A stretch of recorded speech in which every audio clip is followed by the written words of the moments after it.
আমার যত আত্মীয় স্বজন, ভাই, বোন, খালা, তারপর মামি, সব ভাগিনা, ভাগ্নি জামাই, লিপি, মিলি, সোহেল, জুয়েল, রানি, রুপি, তোমরা সবাই ভালো থাকিও আর মামাল্লাই দোয়া করিও মা যেন ভালো হয়ে যেতে পারি এবং আবার আগের মতো আমরা যেন সবার সাথে মিলেমিশে দাঁড়াইতে পারি, এটা মামার জন্য দোয়া করবে।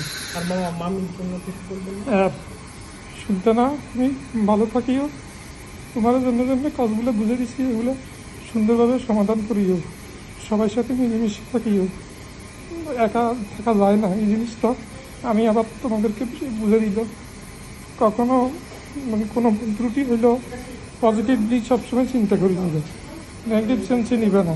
কেউ 10 টাকা বেশি লেগে গেলেও কোনো সমস্যা না, লই যাক, আরও 20 টাকা আসবে, এই ধরনের মন মানসিকতা রাখবে। আর হাসান যেখানে আছে, হাসান থাকি, পিয়ারটা পাইলে সে পিয়ার পাইলে 80 বেড়ে যাবো দেশের থেকে, অসুবিধা নাই। নিহালের দিকে খেয়াল থাকিও। নিহাল যদি এই সামনে যদি বুট্টুর সাথে থাকে, ব্যবসা শিখতে চায়, শিখতে পারবো না। জুয়েলের কাছে আসতে চায়, জুয়েলের কাছে পাঠাই দিও, কোনো সমস্যা নাই।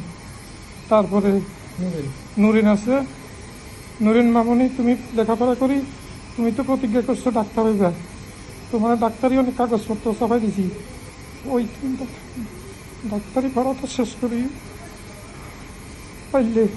আর যদি ডাক্তারি পর্যন্ত পৌঁছতে না পারো, আমরা তো প্যারামেডিক্যালটা পাস করবে, এমবিবিএস না হইলেও প্যারামেডিক্যাল যেন পাস হয়, তাহলে আর কোনো অসুবিধা হবে না। আল্লাহ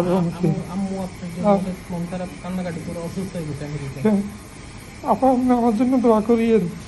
ওই কানাডা বর্ডার থেকে একটা ভিডিও পাঠাইছেন, আমি ভিডিওটা পাইছি।